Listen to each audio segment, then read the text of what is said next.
porque eu tenho conhecido que há nele, que nele há de ordenar seus filhos e a sua casa, depois dele, para que guardasse o caminho do Senhor. Olha como Deus olha para Abraão, e Deus confia que aquilo que Abraão tem no coração dele, é aquilo que Abraão vai ensinar para a sua família, vai ensinar para os seus filhos. Agora pare para pensar, será que Deus pode olhar para mim e para você, e possa falar para mim assim: eu tenho certeza que o pastorzão Luiz Henrique, ele vai guiar a sua família, ele vai guiar a sua casa, e o que vier após dele será uma bênção na minha presença. Será que Deus pode olhar para você e falar isso? Será que as suas atitudes fazem com que Deus possa confiar a você, a sua família? Sim ou não? Mas o que Deus está falando para mim e para você nessa noite é: eu posso confiar em você e a sua família? Posso? Sim ou não? É um sim tímido. Se você tem dúvida, você pode declarar para Deus: Deus, ainda não, mas deveria. Deus, ainda não, mas eu estou disposto. É isso que Deus quer saber. Eu posso contar contigo para dar continuidade ao meu processo, ao meu plano, à minha casa, à minha família. Porque Deus olha para Abraão e fala isso para Abraão. Ele está dizendo aqui: olha, porque eu tenho conhecido e que a nele vai ordenar os seus filhos e a sua descendência a seguir. Deus te conhece? Pode responder, crianças. Pode responder, meus jovens, meus amados. Deus te conhece? Sim. A mensagem de hoje depende do que você for me dizer. Porque Deus vem aqui para se fazer revelar diante de você. Deus vem aqui para se fazer conhecido. Deus vem aqui para acabar com o afastamento que o pecado, que a sujeira, que o inimigo tem colocado entre você e ele. Deus te criou para ser filho. E como filho, um pai quer sempre ter a proximidade do filho. Deus está te chamando nessa noite, como família de Deus, para que possa se reaproximar. Ele quer falar o seguinte: eu posso confiar em você? Eu posso pegar agora, eu com a minha família, eu posso confiar aqui, pegar a minha esposa: olha, vai lá, resolva esse problema, é um problema da nossa família. Eu posso pegar as minhas filhas: olha, vocês vão em tal lugar, vão resolver esse problema. Olha, eu estou com um problema assim, eu preciso confiar na Luísa, na Luísa. Vocês vão lá, vocês vão me representar. Eu posso confiar que se você falar que é a minha representante, eu posso confiar que você terá a mesma sintonia que eu tenho. Será que Deus pode confiar a você agora, que se Ele te enviar, para que no meio da sua casa a palavra dele fosse propagada, para que no meio da sua casa a palavra dele ganhasse verdadeiramente um corpo? Será que Ele pode confiar a você, e que você vai passar para a sua família aquilo que Ele tem te ensinado? É isso que Deus está fazendo com Abraão. E aí você vai chegar aqui nesse texto, vai começar o texto dizendo assim: e disse o Senhor. O versículo 17 diz assim: ocultarei eu a Abraão o que faço. A primeira coisa que eu perguntei ao Espírito Santo, porque nesse texto, como eu estava lendo, que nós começamos a elaborar a mensagem, ele estava falando exatamente como Deus ele deseja confiar na gente, para que a nossa família seja alcançada. Mas começa o texto de Deus dizendo que ocultará algo de Abraão. E se Deus vai ocultar, peraí, há uma discrepância nessa leitura. Há uma discrepância e uma conjugação verbal um pouco diferenciada. Como é que pode alguém confiar em mim, mas me ocultar algo? Tem possibilidade disso? Olha para o seu irmão e fala assim: Deus te conhece.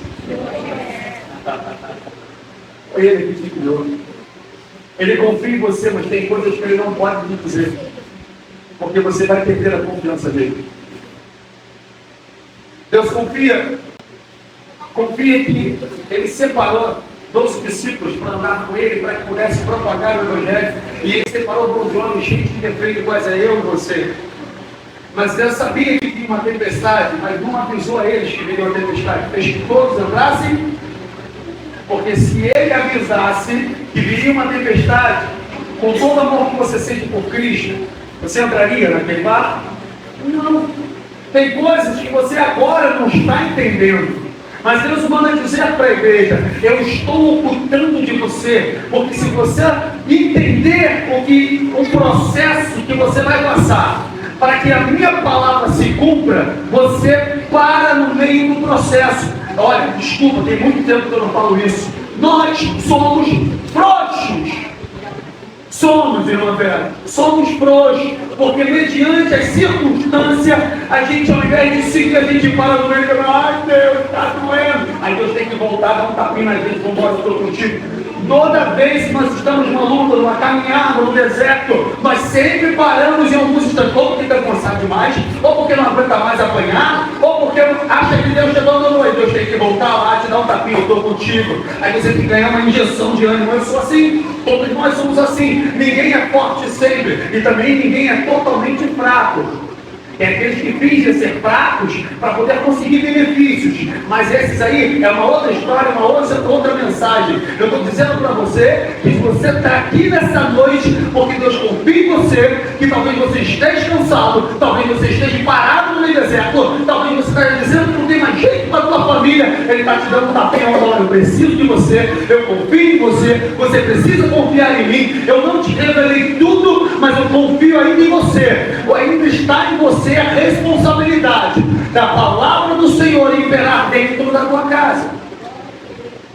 Deus confia em você, entende isso? Você entende que Deus confia em você? Talvez você não confie, mas Deus confia em você. Por quê, pastor? Porque Ele sabe o que Ele colocou aí dentro. Nem eu e você, nós dois não sabemos a força que temos até que somos provados. Nós só descobrimos a força que temos até que ser provados. Mas Deus não pode revelar a prova, senão nós não estaríamos disponibilizados a ter a força que hoje adquirimos. Porque cada dia de processo é um dia na academia celestial. Tem a academia do céu. Cada dia de processo. Você não sabe. Você já reparou? Quando você acaba de malhar? Não é o meu caso. Quando você acaba de malhar, geralmente você acabou de malhar, você acha que naquele mesmo instante que você largou o peso, que seus músculos ainda estão doloridos, você vai para o espelho, ó, porque você já acha que já vai ver o músculo naquele dia, naquela hora. É ou não é? Acabou de malhar, vai para o espelho. Não é cheio de força. Você tem músculo naquela hora? É o mesmo magrelo que entrou na academia. Só que você não percebe que todo dia que você está vendo, toda a área está demorando a crescer. Só que de vez em quando você encontra alguém na rua que não te vê, um tempo, nossa, tu está grandão, não é? É mesmo? Estou malhando. A academia do céu assim, você não tem noção da tua força, mas toda vez que tu apanha, toda vez que tu sofre, toda vez que tu ora, Deus depositando em você confiança, e quando você menos perceber, você está muito mais forte do que quando você entrou aqui. Você está muito mais forte, você não sente. Porque as dores talvez sejam tão pesadas que você não consegue sentir. Deus está falando: eu estou escondendo de você algumas coisas. Eu não posso dizer para você o tamanho que você vai ficar, porque senão você fica preguiçoso. Vai passar um processo, e se eu falar para você que eu vou te dar vitória no final da semana, você corta o seu processo no meio da semana. No final da semana, eu vou parar de renhoar, vou parar de buscar.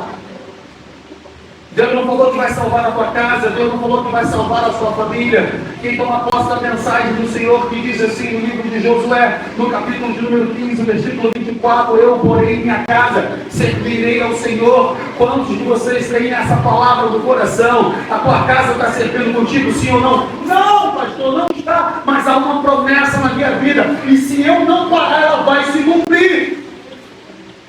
Entende isso? Deus tem um plano maravilhoso para a sua vida. Olha o que ele diz no versículo 18: visto que Abraão certamente virá a ser uma grande e poderosa nação, e nele serão benditas todas as nações. Por favor, o pessoal da mídia, eu vou pedir para que coloque novamente o versículo de número 18, no capítulo de número 18, do livro do Gênesis. Você pode repetir comigo? É fato que Abraão será o pai de uma grande nação. Olha o verbo que está preparado aqui: Abraão ser. Ele já é? Ele já é? Não. Ele será o pai de uma grande nação e poderosa, e por meio dele todas as nações da terra serão abençoadas, amém? Eu estou diante de um monte de Abraão nesta noite. É certo que você será uma grande nação, e através de você, essa nação vai ser abençoada, essa nação vai ser poderosa. Deus confia em você. Aleluia! Glória a Deus! Deus confia que você é a pessoa certa, por isso que tu está aqui. Deus confia que você não vai ter mais uma família fragmentada, uma família que parece um cubo mágico, difícil de montar.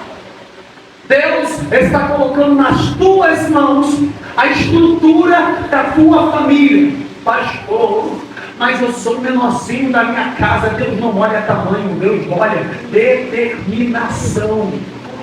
Uma criança pode salvar uma casa, um idoso que não consegue andar pode salvar uma casa, porque o que você precisa não é força, o que você precisa é perseverar e ter fé. Não adianta você ter anos de academia se você não sabe aplicá-la no momento certo, porque a Bíblia diz que tem momentos de calar e tem momentos de falar. E aí você quer falar, ou não quer falar nunca, só quer ficar calado. Existe uma estratégia de Deus e que se você ainda não sabe usar, você precisa aprender. Por quê, pastor? Vou dizer de novo toda hora no meio da mensagem. Diga comigo, Deus confia em mim. Até o final da mensagem eu quero crer. Eu falei que serei sucinto, serei.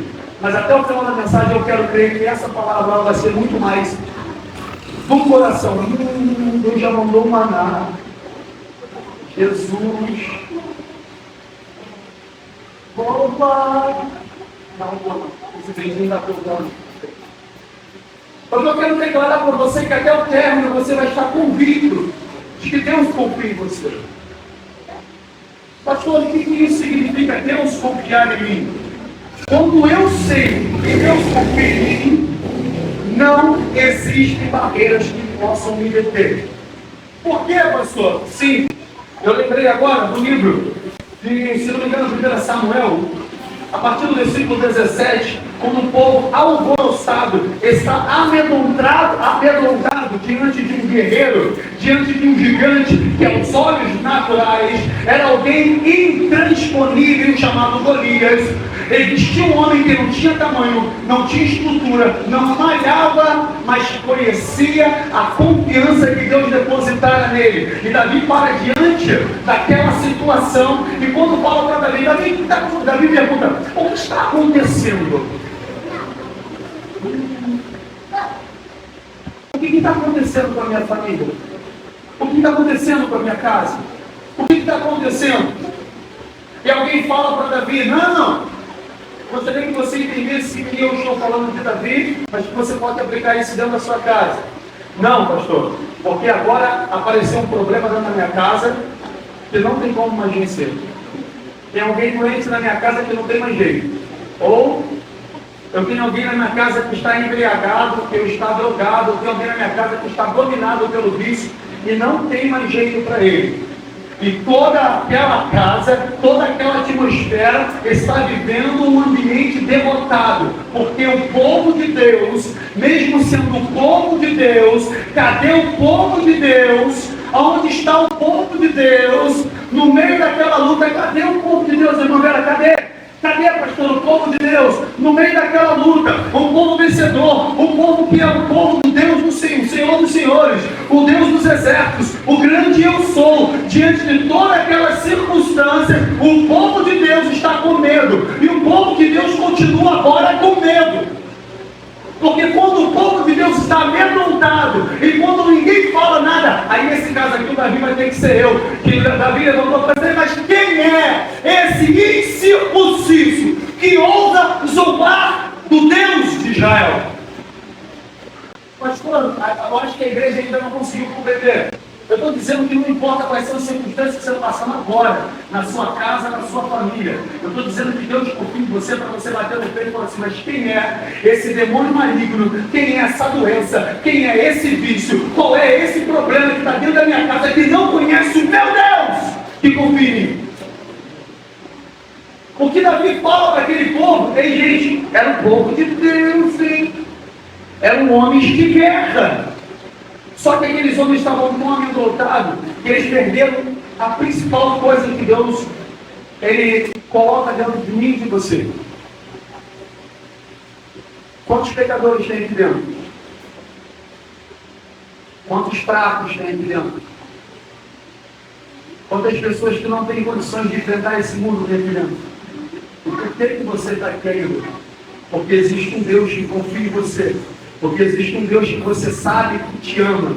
E existe um Deus que todos os dias de manhã diz assim: as minhas misericórdias se renovam a cada manhã. Você sem mim não é nada, mas vai viver que você vai arrebentar com o inferno nessa manhã. Entende? E se nós perdermos essa certeza de que Deus é conosco, a gente não ganha nem para mais. A gente não consegue nem tirar pirulito de criança. Entende isso?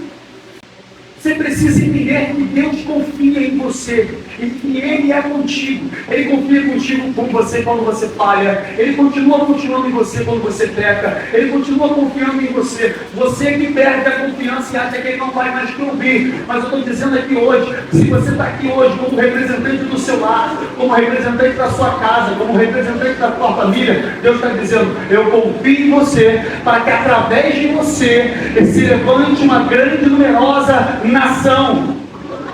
Entende? E Deus faz isso com Abraão. Deus faz isso com Abraão. Deus tem instruído Abraão a seguir aquilo que ele faz. No versículo 20, disse mais o Senhor. Deus diz assim: porquanto o clamor de Sodoma e Gomorra se tem multiplicado, e porquanto o seu pecado se tem agravado muito. Eu não sei se você entendeu o que está escrito, se a sua Bíblia está igual a minha. Coloca aqui de novo. Então lhe disse: as acusações contra Sodoma e Gomorra são tantas e o seu pecado é tão grave. Está dizendo acusações. Na minha Bíblia não é mais do escrito do clamor. Na minha Bíblia está dizendo o clamor ou as acusações. A Bíblia está dizendo que não tem mais jeito para a cidade de Sodoma e Gomorra, sim ou não? Mas como é que pode? Eu não sei se você ainda entendeu o que o pastor está dizendo. Eu não sei quem falou para você que não tem mais jeito na sua família. Eu não sei quem falou para você que não tem mais jeito no seu casamento. Eu não sei quem falou para você que não tem mais jeito seus filhos, seus irmãos, seus parentes. Mas a Bíblia diz que até no meio da cidade de Sodoma e Gomorra, Deus ouvia um.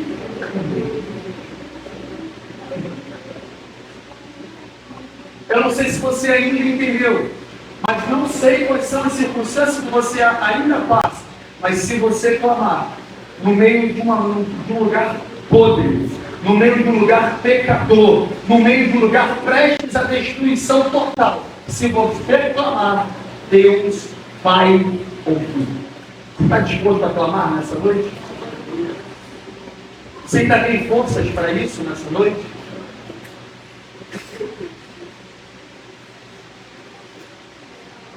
Se não tivesse, arraste. Ei, querido, para você clamar, você não precisa pular. Para você clamar, você não precisa correr. Para você clamar, você não precisa nem levantar suas mãos. Para você clamar, você tem que rasgar o seu coração. Para você clamar, talvez você não consiga nem levantar a sua cabeça. Mas a Bíblia fala que o verdadeiro clamor ele rasga os céus.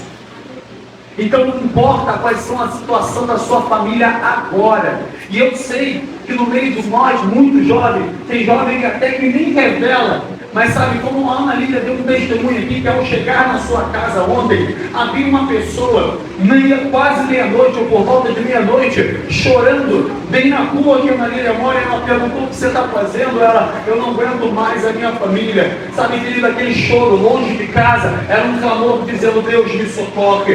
Cadê o teu clamor dizendo: Deus me socorre? Para de se acostumar de vir para a igreja e não fazer nada, porque não vai mudar nada na sua vida. Venha para a igreja e aplique aquilo que Deus está fazendo na sua vida. Venha para a igreja, aprenda a clamar. Venha para a igreja aprenda a buscar. Venha para a igreja e aprenda que Deus confia e depende de você para que a sua família seja uma bênção. Você quer uma família abençoada? O que você tem feito para isso? Você está esperando que o pastor ir na sua casa para abençoar a sua família? Você está esperando a igreja ir na tua casa abençoar a tua família? Você está esperando Jesus meter o pé na porta para dizer: eu vou abençoar vocês na marra? A bênção depende de você se posicionar. Nem para dizer para o Senhor: vem correndo porque eu não suporto mais. Mas você precisa clamar, porque Deus ouve o clamor de Sodoma e Gomorra, uma cidade completamente condenada. Deus ouviu um clamor. Para que Deus ouviu um clamor. E quando Deus ouve um clamor, a Bíblia diz que Deus não resiste a um coração contrito e um espírito aquebrantado. Entendeu, igreja? Deus não resiste a um coração contrito e um espírito aquebrantado. Deus não vai resistir você se o seu coração estiver contrito, se o espírito estiver quebrantado. Pastor, que é isso? Se você for verdadeiro com Deus, se você não se preocupar com quem está te olhando, se você não se preocupar com as circunstâncias que estão ao seu redor, se você levantar os seus olhos para o monte e saber que é de lá que vem o teu socorro, quebrantar o teu coração, por Pai, salva a minha casa. Deus não resiste.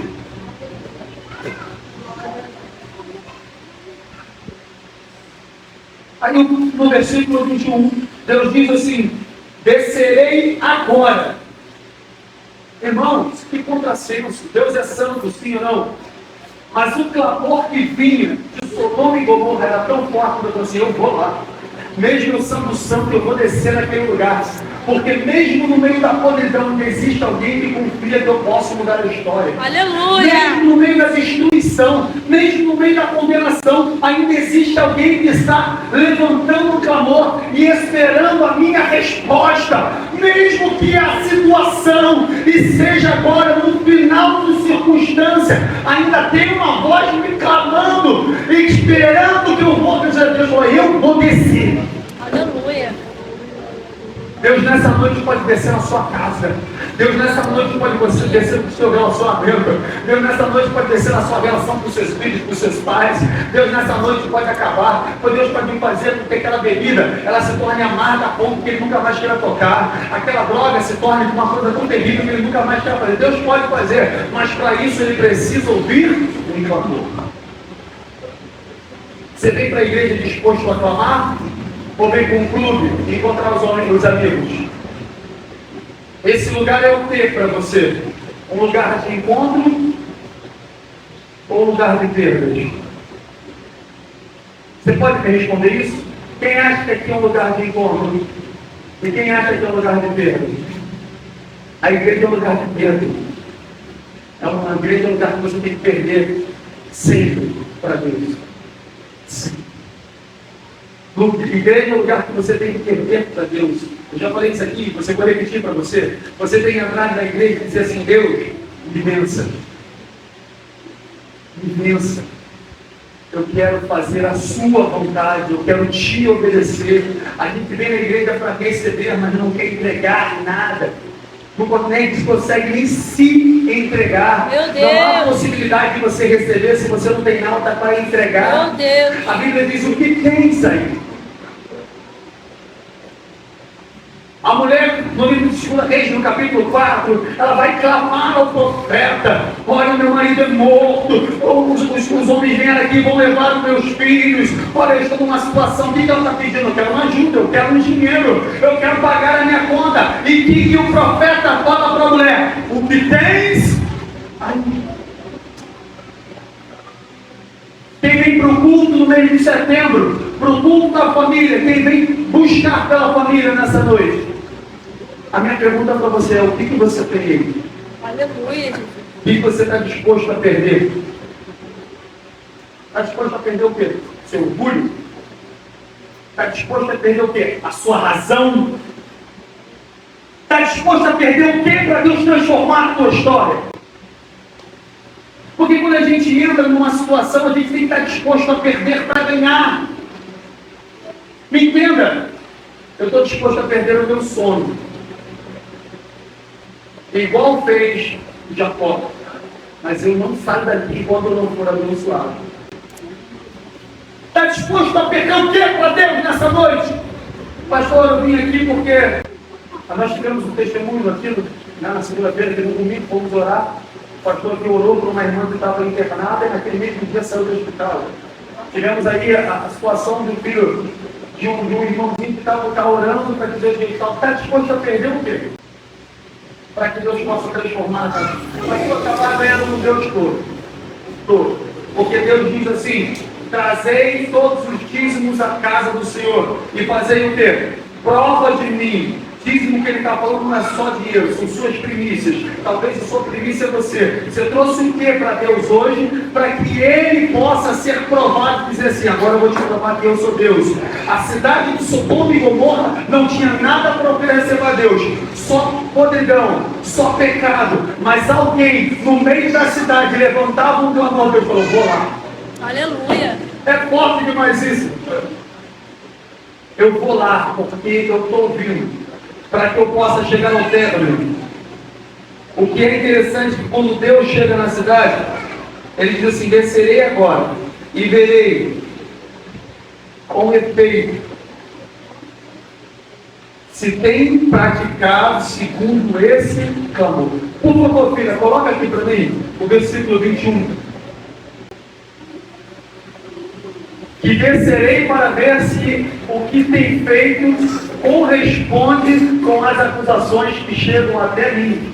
Senão Deus então ouve o clamor naquela cidade. Aquele clamor chama a atenção dele. Deus nessa noite, ele está querendo ouvir o teu clamor. Vai chamar a atenção dele.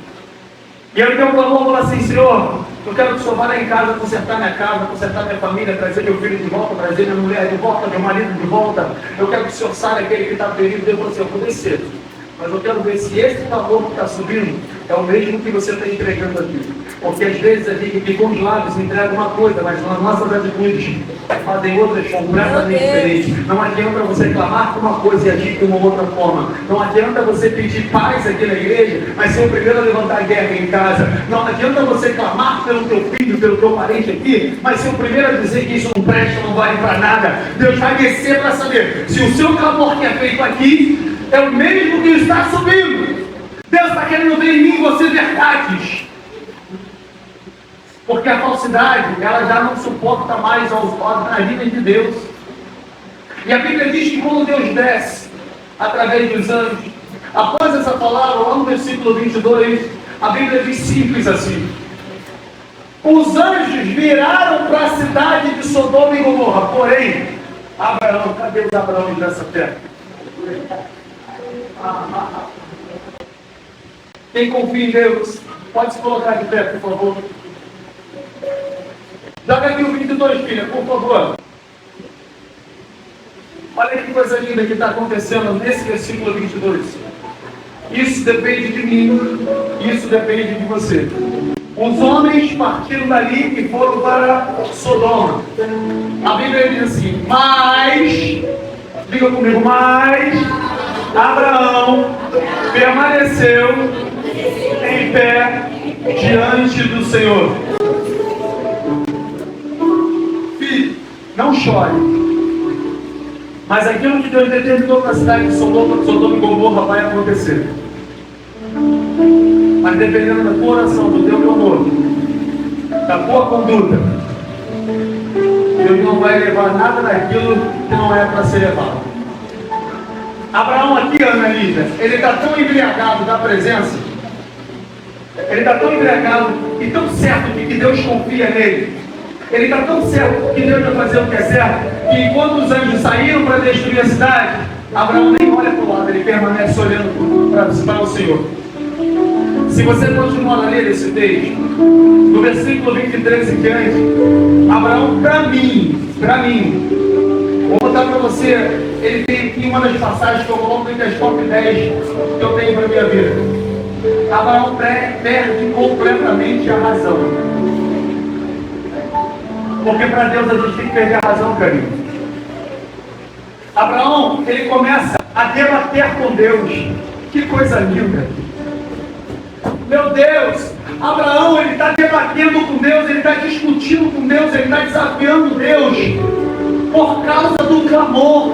Ele não quer perder ninguém. Deus quer ver você lutar para a tua família. E mesmo o que for acontecer, não aceite perder nada de ninguém. Abraão olha para Deus e diz: Senhor, mas tu não é justo, tu não é Deus. Mas se tiver 50 homens na cidade, o Senhor vai destruir. Abraão, eu sei que não tem, mas se tiver, Deus, como é que você discute com Deus? Ele perde a razão porque ele vai para a discussão. Ele quer confrontar Deus porque ele não aceita perder. Ei, querido, seja inconformado. Não aceite perder nada. O que Deus tiver que tirar, Ele vai tirar. Mas Ele está querendo ver eu e você lutar. Porque talvez por causa da nossa luta, o que aconteceu com Abraão, não tinha 50, não tinha 40, não tinha 30, não tinha 10, não tinha 20, não tinha 10, mas encontrou o Senhor, glória à sua família, e alguém foi salvo no lugar de total perdição.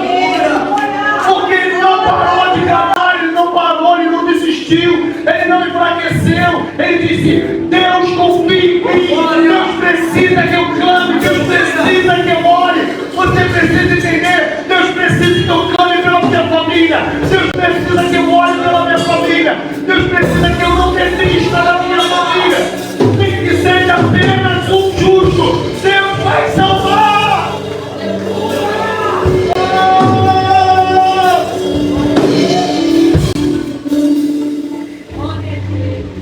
Homens e mulheres de coragem aqui na frente, que estejam dispostos a lutar pela sua família.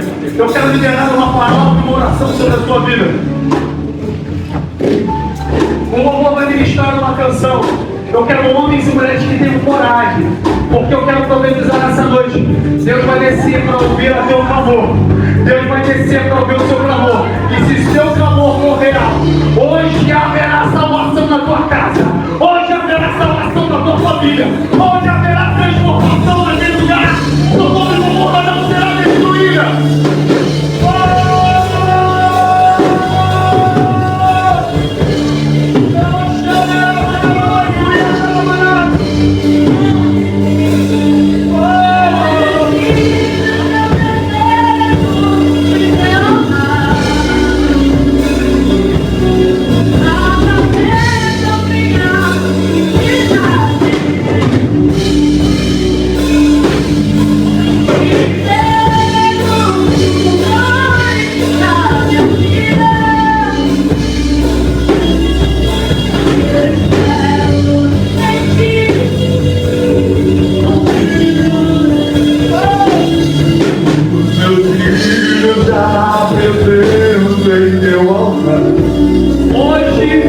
Hoje, o Senhor vai descendo para ouvir o teu clamor. E haverá salvação na tua casa hoje. Porque Deus é Deus de já.